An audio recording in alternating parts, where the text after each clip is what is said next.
Hello बच्चों, a very good morning to all of you. How are you? I am fine. Okay, हम लोग मेरा नाम है दिलीप सिंह और मैं आपको पढ़ा रहा था थर्मोडायनेमिक्स, और उसमें हम लोग न्यूमेरिकल कर रहे थे। उसी फेज को आगे हम लोग कंटिन्यू करते हैं। तो न्यूमेरिकल करते हैं क्योंकि देखो, जानते हो मेरे हिसाब से इट्स माय पर्सनल फीलिंग कि तुम लोग अगर जो न्यूमेरिकल प्रैक्टिस करोगे तो न्यूमेरिकल आपका पूरा का पूरा छोटा छोटा जो कंसेप्ट होता है वो आपका क्लियर कर देता है। Is my thinking, what's your thinking I don't know, but specially in physics I don't know anything about math and chemistry, लेकिन मैं फिजिक्स के बारे में जानता हूँ। आपको थियरी हो सकता है 70 से 80% आए। When you go through the question to solve the question you will be become 100% clear about any concept. So it's my personal humble request to all of you that in any lecture, if any lecture you are unable to get it, that ठीक है। तो हम लोग question करते हैं। Question लिखो, the internal energy of a monoatomic gas is 1.5 nRT. The internal energy of a monoatomic gas is 1.5 nRT. 1 mole of helium gas is kept in a cylinder of cross-sectional area 8.5 centimeter square. The cylinder is closed by a light frictionless piston. The gas is heated slowly in a process during which a total heat of 42 joule is given to the gas. If the temperature increase by 2 degrees Celsius, then find if the temperature rise through 2 degrees Celsius, find the distance moved by the piston. Once again I repeat the question. The internal energy of a gas, monoatomic gas, is 1.5 nRT. 1 mole of helium gas kept in a cylinder of cross-sectional 8.5 centimeter square. Data को खूब अच्छे से लिखेंगे। The cylinder is closed by a light frictionless piston. The gas is heated slowly in a process during which a 40 joule of heat is given to the gas. If the temperature rise by 2 degrees Celsius, find the distance moved by the piston. Solve करिए आप लोग। मैं according to आप लोग solve करिए, इस पे मत देखिएगा। मेरे हिसाब से एक सिलेंडर है, एक क्या है, सिलेंडर है। ऐसे सिलेंडर चाहो तो बना लो तुम। अच्छा, सिलेंडर है, उसमें गैस फील्ड है और वो गैस का नाम क्या है, हीलियम। हीलियम नहीं भी देता तो भी कोई दिक्कत नहीं है, हीलियम है। और उसमें क्लू क्या है, मोनोएटॉमिक। ये मुझे क्वेश्चन पढ़ के समझ में आया। फिर उसके बाद क्या दिया है, क्रॉस सेक्शनल एरिया कितना दिया है, cross sectional area, cross sectional मतलब ये वाला एरिया क्या दिया है, ये आपका एरिया दिया है 8.5 सेंटीमीटर स्क्वायर। अभी देखेंगे बाद में। फ्रिक्शनलेस पिस्टन, एक पिस्टन पहना दो, ये पिस्टन है, कहो तो लगे तो दूसरे पेन से बना दो। वो पेन से जिससे बनाता हूं वो मिटता नहीं है। ये क्या है, ये पिस्टन है। लाइट है, लाइट है तो लाइट का मतलब क्या है, नेग्लेक्जिबल मास।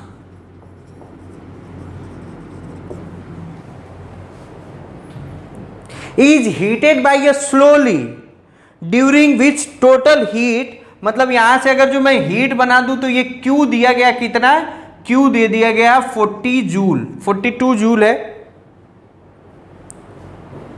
टेम्परेचर डेल्टा टी कितना हो गया, डेल्टा टी 2 डिग्री सेल्सियस है। अच्छा राइज इन टेम्परेचर है तो डेल्टा टी है ना, चेंज इन टेम्परेचर हुआ, राइज इन टेम्परेचर हुआ तो delta T, increase in temperature तो वो फाइनल टेम्परेचर हो जाएगा। Find the distance 1 atm equal to दिया है 1 atm इक्वल टू 10 के पावर 5 पास्कल। सॉल्व करिए, क्या कर मेरे बाबू, सॉल्व कर। देखो मैं कैसे सोचता, find the distance move by the piston. मैंने मान लिया कि ये डिस्टेंस ये कहां चला गया, ये चला गया यहां से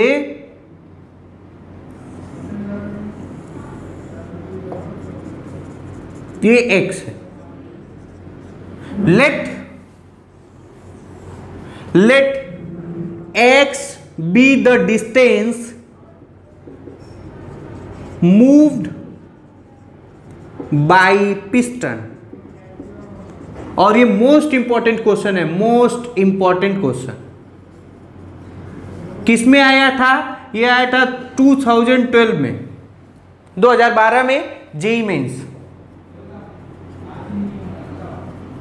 हाँ सोचेंगे, कैसे सोचेंगे, सोचेंगे पहले। क्या मैं वर्क डन निकाल दूंगा, प्रेशर कांस्टेंट है, प्रेशर क्या हुआ, कांस्टेंट, प्रेशर दिया है ना, एट ए कांस्टेंट प्रेशर दिया है, हाँ प्रेशर कांस्टेंट है, तो work done equal to P delta V होगा, पी डेल्टा वी होगा। क्या work done equal to P A D X होगा, पी डी एक्स होगा, कोई दिक्कत, या फॉर यहां पे एक्स इनिशियल क्या हुआ, एक्स इनिशियल यहां 0 मान लिया, ये क्या मान लिया फाइनल, तो क्या ये ऐसे ही होगा, ये ऐसे होगा work done equal to P A integration of DX, और इंटीग्रेशन ऑफ डीएक्स का क्या हो जाएगा, एक्स इनिशियल से एक्स फाइनल, मतलब वो ये हो जाएगा पी ए क्या, देखो ए एक्स फाइनल, और यही क्या है, यही क्या है, डिस्टेंस मूव्ड बाय पिस्टन। अरे भैया इनिशियली ये कहाँ रहा, 0 पे, मैंने मान लिया, इसी को रेफरेंस मान लिया, इनिशियली ये कहाँ रहा 0 पे, क्योंकि आइडिया तो दिया नहीं है, कहाँ था, बीच में था कि आगे था कि पीछे था कि ऊपर था कि नीचे था, ये सब तो मालूम नहीं। इनिशियल मैंने क्या मान लिया 0, फाइनल कितना हुआ ये एक्स फाइनल, तो इसमें कितना हो जाएगा एक्स, तो यही हो जाएगा एक्स फाइनल। कोई दिक्कत, कोई दिक्कत क्या, अच्छा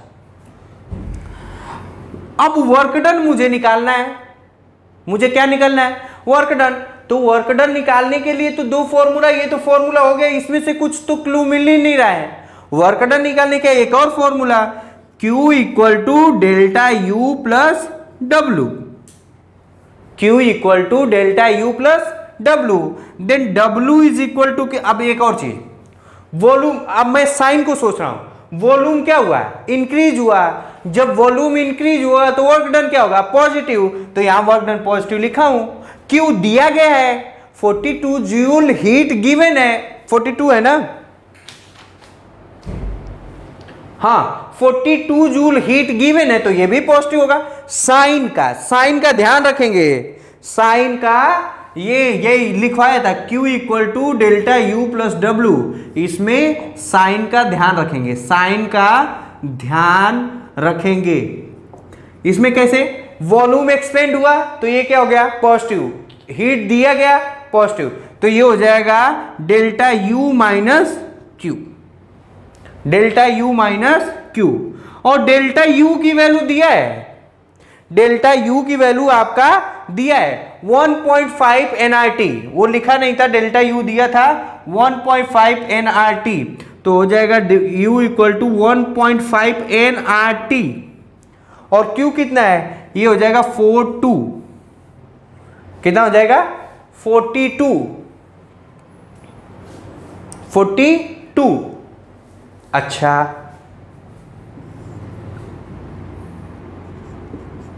42, क्या n दिया है? हाँ, क्या n दिया है? ये देखो, ये डेल्टा U कितना है? 1.5 nRT। 1.5 n की वैल्यू दिया है, 1 मोल दिया था क्वेश्चन में, ये हो जाएगा 1। 8 की इसकी वैल्यू कितनी हो जाएगी? 8.3। डेल्टा टी कितना दिया है? ये डेल्टा टी कितना दिया है? 2। इसको सॉल्व करिएगा, इसको अगर जो नहीं आ रहा है तो इसको ऐसे लिख दो ना, 25/3। इसको सॉल्व करोगे तो ये आ जाएगा, ये यहाँ 0, ये आ जाएगा 1, ये आ जाएगा 15। 15 से 15 डेल्टा यू कितना आया? 25। यहाँ रख दो, work done equal to 25 minus 42। 25 minus 42, ये कितना आया? वर्क डन आया 25 में से 42 घटाओ,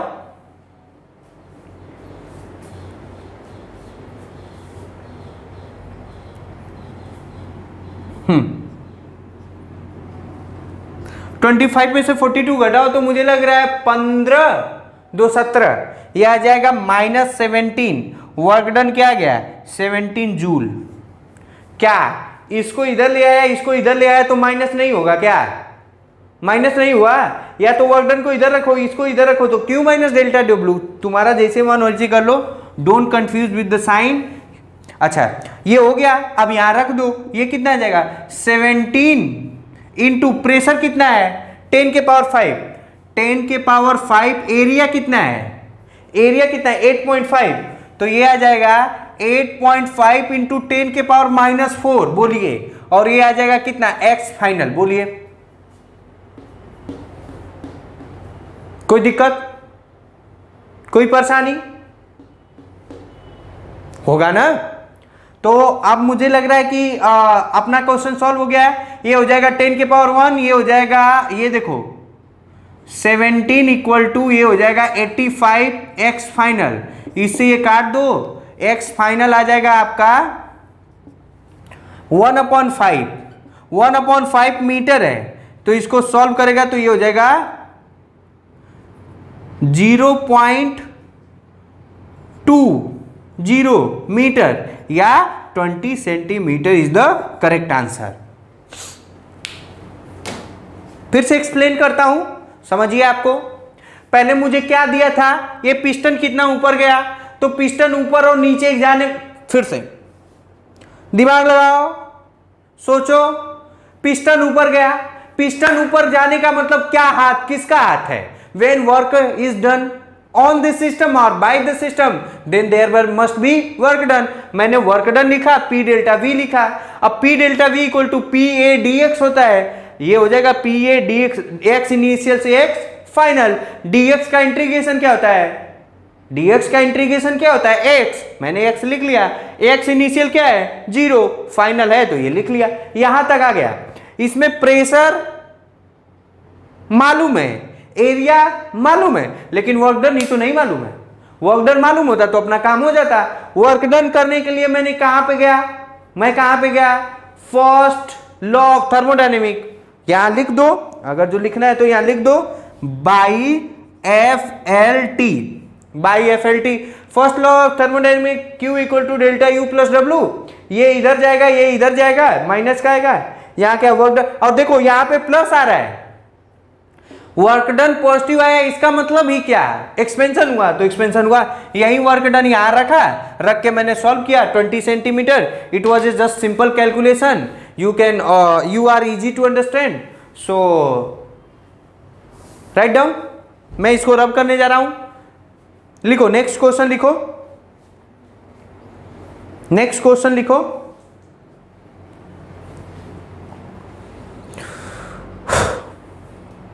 An ideal gas contained in a cylinder is given 200 joule of heat. The gas does 100 joule of work in the expansion resulting from heat. Calculate the increase in internal energy in the process. Calculate the increase in internal energy in the process, पहला question. दूसरा question लिखिए, calculate the change in internal energy of a gas kept in a rigid container, rigid container को underline करना, rigid container when 150 joule of heat is supplied to it, 150 joule of heat is supplied to it.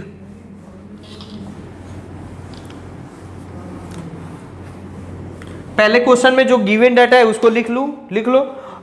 N ideal gas is contain in a cylinder of 200 joule of heat, Q दिया गया, वो भी Q given है तो कितना हो जाएगा 200 joule. अगर जो साइन लिखना चाहते हो तो प्लस हो जाएगा, क्या हो जाएगा plus. The gas does 60 joule of work in the expansion, मतलब एक्सपेंड हुआ तो वर्क डन अगर जो लिखना चाहते हो तो कितना लिखोगे प्लस 60 जूल। क्यों? क्योंकि क्या हुआ, एक्सपेंशन हुआ, और एक्सपेंशन में वर्क डन क्या होता है, ये होता है पॉजिटिव भैया। वर्क डन क्या होता है, पॉजिटिव होता है। अच्छा, calculate the change in internal energy, by यार ये तो सबसे आसान है, FLT Q equal to delta U. Sir एक बात बताइए, थोड़ा सा एक बात समझाइए कि क्या लॉ ऑफ थर्मोडायनेमिक हर जगह लगा सकते हैं? Yes, it can be apply anywhere in the world, in any case also. ये सिर्फ गैस के लिए हम लोग स्पेशली पढ़ रहे हैं, लेकिन देखो ध्यान से सुनना, जो लॉ ऑफ थर्मोडायनेमिक है वो किस पे बेस्ड है, कंजर्वेशन ऑफ एनर्जी, और conservation of energy can be applied anywhere, any place, any situation. Condition why we can, question write down, why we can apply first law of thermodynamic in anywhere and any situation, because first law of thermodynamic based on the conservation of energy, that is why we can apply in any condition at anywhere। याद करो, पीछे question करवाया था तुमको पिछले lecture में, एक metal था और मेटल को हीट किया गया था, एक मेटल था उसको हीट किया गया था, तो मेटल क्या है, सॉलिड। मेटल क्या है भाई साहब, सॉलिड। लेकिन उसमें भी हम लोग लगाए थे, उसमें भी आपको याद होगा, तो फर्स्ट लॉ ऑफ थर्मोडायनेमिक लगाए थे, तो लगा सकते हैं, कोई दिक्कत नहीं है। यहां लिखिए, तो हो जाएगा डेल्टा यू प्लस डब्ल्यू।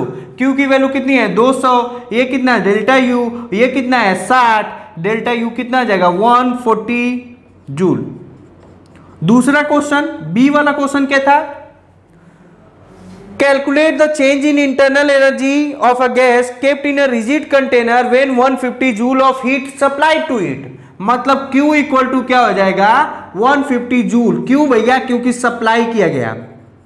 अब इतने क्वेश्चन करने के बाद अगर जो आपको नहीं याद आ रहा है, if heat is given to the system, if heat is supplied to the gas, then we write that amount of heat in positive. अच्छा, वर्क डन क्या होगा इस केस में, वर्क डन क्या होगा, वर्क डन होगा 0, वर्क डन होगा अंडा 0। क्यों? क्योंकि रिजिड कंटेनर है, और रिजिड कंटेनर का मतलब ही हुआ कि volume can not be change. क्यों? Because container is rigid, container is rigid, and so delta V क्या हो गया 0, वर्क डन क्या हो गया 0, तो डेल्टा यू इसमें क्या हो जाएगा, इसमें Q equal to delta U plus W क्या हो गया 0, तो Q equal to delta U, मतलब डेल्टा यू कितना है 150 जूल ही आएगा। क्लोज वेसल्स हुआ, रिजिड कंटेनर हुआ। अगर जो पिस्टन नहीं है तो, पिस्टन नहीं है तो भाई साहब याद रखिए, पिस्टन रहेगा तो दबा सकता है उसी कंटेनर में। गैस और पिस्टन का अलग ही कहानी है, लेकिन पिस्टन नहीं हुआ, कंटेनर रिजिड हुआ, तो डेल्टा वी क्या हो जाएगा 0। डेल्टा वी क्या हो गया 0। इसीलिए तो ध्यान दो, खूब दिमाग में बैठाओ।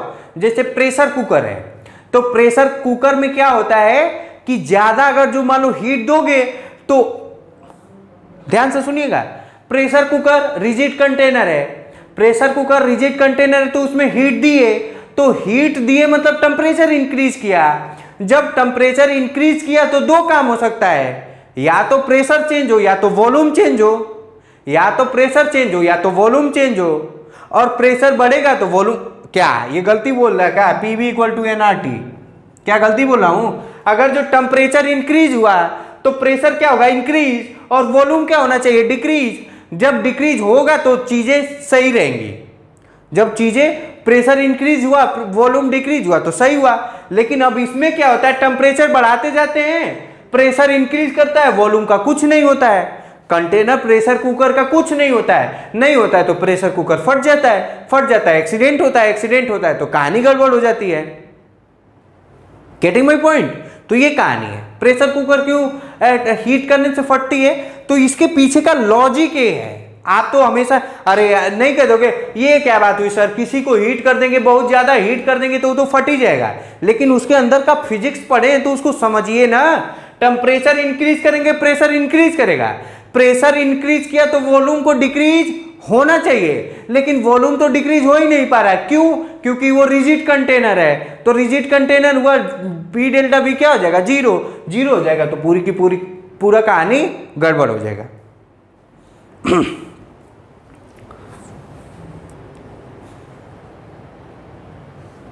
ठीक है, एक क्वेश्चन और लिखिए। और थर्मली, बढ़िया क्वेश्चन है, और thermally insulated close copper vessels contain water at 50 degree Celsius when the, और एक और बात, सर ये सब क्वेश्चन कहां से करवा रहे हैं, तो सर आप जान जाइए ये सब क्वेश्चन आपके सिंगेज का बुक का है। सिंगेज के बुक का हो सकता है और एस.सी. वर्मा के बुक का हो सकता है। जैसे अभी स्टार्टिंग के जो 3-4 क्वेश्चन करवाए थे ये इस लेक्चर का, वो सब किसका है, एस.सी. वर्मा का है।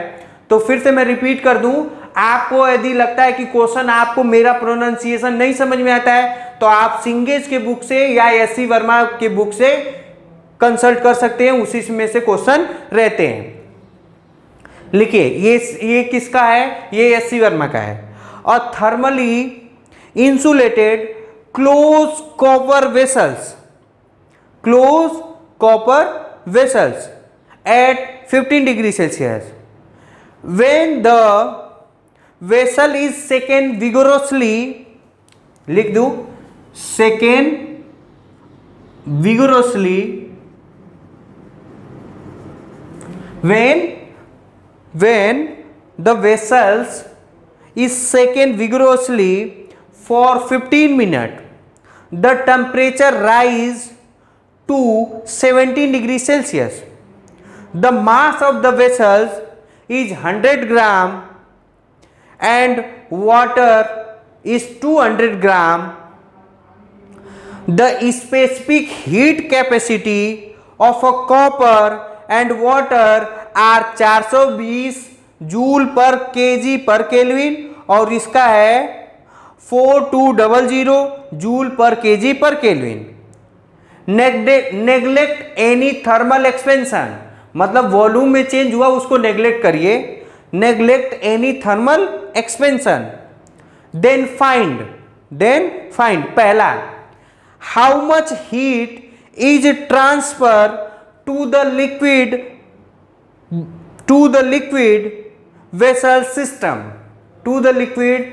सिस्टम, पहला। दूसरा, how much work has been done on this system, तीसरा, how much is the increase in internal energy of the system, how much, I repeat the question once again, a thermally insulated closed copper vessels contain at water at 50 degrees Celsius. When the vessel is shaken vigorously for 15 minutes, the temperature rise to 17 degrees Celsius. The mass of the vessels is 100 gram and that of mass of the water is 200 gram. The specific heat capacity of the water, copper and water are 420 joule and 4200 4200 4200 joule per KG per kelvin. Neglect any thermal expansion. पहला, how much heat is transfer to the liquid vessel system. दूसरा, how much work has been done on the system. How much is the increase in internal energy of the system. Write down करो question.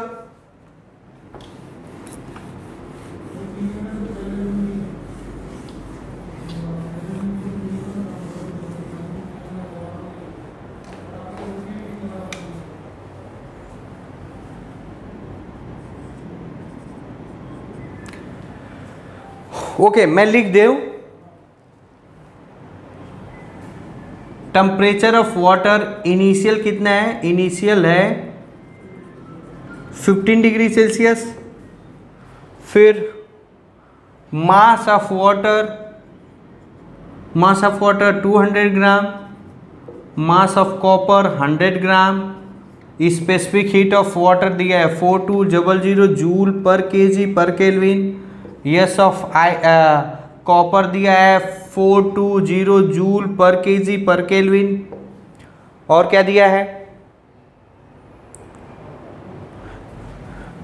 Second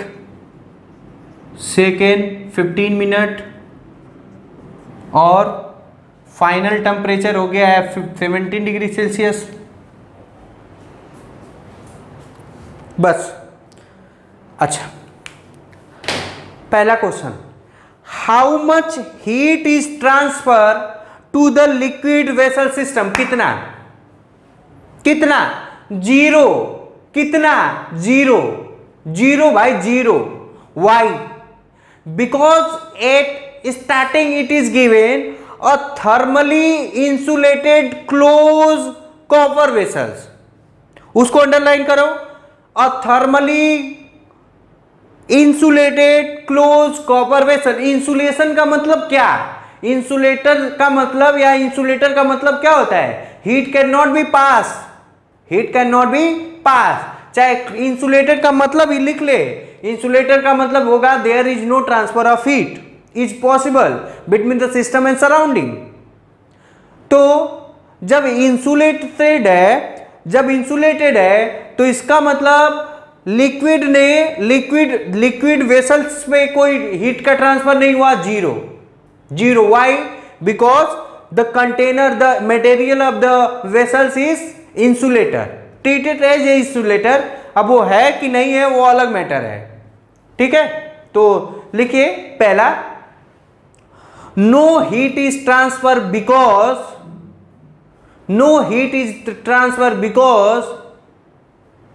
the container is thermally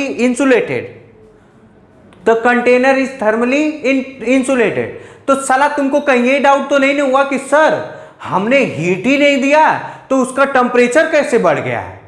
sir उसका पहले water का temperature 15 degree Celsius है और final temperature 17 degree Celsius है. मैं किसी body को हीट नहीं कर रहा हूं और टेम्परेचर कैसे बढ़ रहा है? नहीं बढ़ सकता है क्या आपको बताने की जरूरत है क्या?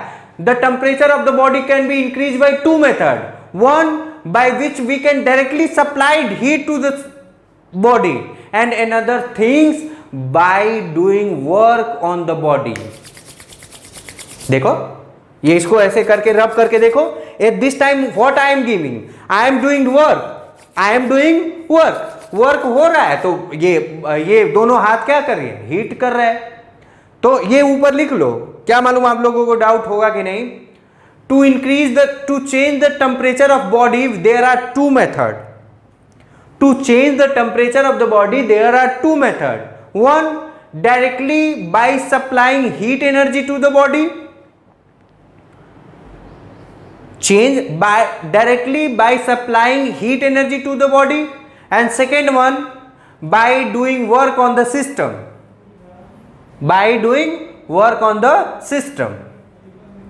यहां पे टेम्परेचर इंक्रीज का क्या कॉज है? लिखो ए वाले में, पहले में लिखिए. पहले में no heat is transfer In this case, temperature is increased due to the work done. Due to the work done. Due to the work done. Due to the work done. अच्छा, due to the work done.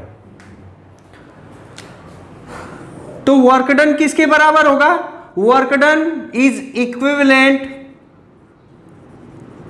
To the heat appear in vessels. यही mechanical equivalent of heat Joule ने बताया था. Mechanical equivalent of heat can be converted into the work and work can be converted into the heat. This is the main. ये कैसे लिखा? By mechanical equivalent of heat. इसका मतलब work done कितना होगा? वर्क डन हो जाएगा Q taken by copper plus Q taken by water. और Q का यहां पे टेम्परेचर. अब Q को निकालने के दो फॉर्मूले. Q को निकालने के सर ने कितने फॉर्मूले बताए थे? दो. ms delta T, m into L when phase is changing, ms delta T when temperature is changing. यहां पे कौन सा प्रोसेस अपनाएंगे? ms delta T. तो ये हो जाएगा ms डेल्टा टी. अच्छे से लिख दे रहा हूं. ये हो जाएगा msw delta T plus m, यहां लिख लो एक w का cu डेल्टा टी. दोनों में टेम्परेचर क्या हुआ? सेम. तो डेल्टा टी खत्म. तो हो जाएगा mw plus mcu delta T. Mass दिया है. मास कितना है? इसका कितना है? वाटर. और ये कितना है? 200 ग्राम दिया है ना. तो 200 ग्राम है ना. तो केजी में कन्वर्ट कर दो. तो 200 इंटू 10 के पावर -3 इंटू 4200 प्लस 100 इंटू 10 के power -3 into 420 into change in temperature. 15 से 17 हुआ तो 17 माइनस 15. इसको सॉल्व करिएगा आप. मुझे लग रहा है कि 1 0 3 0 2 0 1 0. तो ये हो जाएगा 42 में 2 का गुणा कर दो. तो ये 840 होगा क्या? प्लस 10 के पावर 3 ये हो जाएगा 42 इंटू 2. इसका कितना आएगा? ये हो जाएगा 882 इंटू 2. कितना आएगा? आंसर मैं देख के बता रहा हूं. आंसर आपका हो जाएगा 1674 जूल. ये क्या? Work done. क्या हुआ? Work done.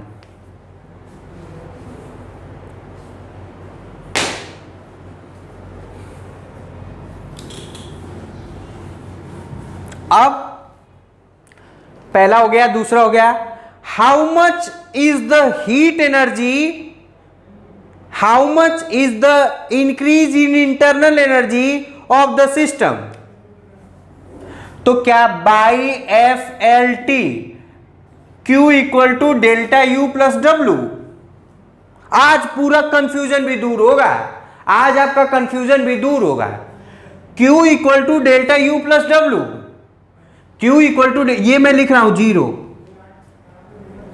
ये मैं लिख रहा हूं 0. क्यों? याद करिए आप. याद करिए. याद करिए. याद करिए. ये क्यों 0 लिखूंगा? क्योंकि ये फॉर्मूला क्या लिखा था? ये इसका आप याद रखिए. इसका क्या लिखा था? Heat supply to the system लिखा था क्या? और ये क्या होता है? ये होता है इंक्रीज इन इंटरनल एनर्जी. और ये क्या होता है? Work done by the system होता है भाई साहब. Work done by the system. क्या मैं गलत हूं?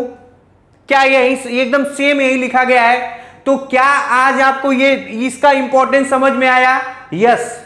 If if anyhow heat energy is supplied to the system, then this is the heat.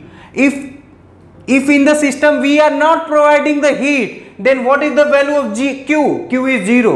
Q is 0. लिखा मैं 0 डेल्टा U, और यहां पे देखो मैं जादू से लिखने जा रहा हूं, वो देखो सही लिख रहा हूं क्या, -1674 जूल। ये माइनस क्यों लिख दिया जी? ये माइनस क्यों लिखा? यहां ये माइनस क्यों लिखा? बिकॉज इसमें दिया है how much work has to be done on the system. मतलब ऑन द सिस्टम का वर्क डन हो रहा है, तो work done on the system होता है, तो वर्क डन क्या होता है? निगेटिव। वर्क डन क्या होता है? निगेटिव। तो डेल्टा U इक्वल टू हो जा रहा है 1674 जूल। और देखो एक और बात, डेल्टा U क्या है? पॉजिटिव। पॉजिटिव आया है तो इसका मतलब टेम्परेचर सिस्टम का क्या हुआ होगा? इंक्रीज हुआ है भैया। डेल्टा U क्या है? फिर से मैं बताया था, internal energy is one and only depend upon the temperature. Internal energy का चेंज इन इंटरनल एनर्जी क्या है? पॉजिटिव। पॉजिटिव है, इसका मतलब टेम्परेचर इंक्रीज हुआ होगा। टेम्परेचर इंक्रीज हुआ है। अच्छा, यहां पे माइनस क्यों लिखा? Why? Because work is done on the system. लिख लीजिए, पता नहीं आप कितना समझ रहे हैं। ऑन द सिस्टम, इसमें work done on the system में क्या लिखेंगे? निगेटिव लिखेंगे।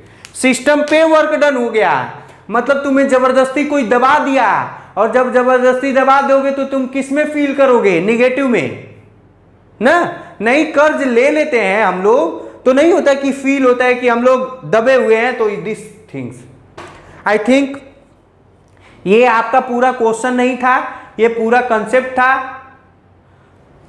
ये पूरा क्वेश्चन नहीं, पूरा कंसेप्ट था। हम लोग नेक्स्ट लेक्चर में अब जितना ये न्यूमेरिकल स्टेटमेंट टाइप के न्यूमेरिकल थे, मतलब जो पैराग्राफ टाइप के न्यूमेरिकल थे, वो मैंने करवा दिया according to first law of thermodynamics. आज मैं क्या क्या सीखा, ध्यान से सुनिएगा। पहले मैं इसका करेक्ट मतलब समझा।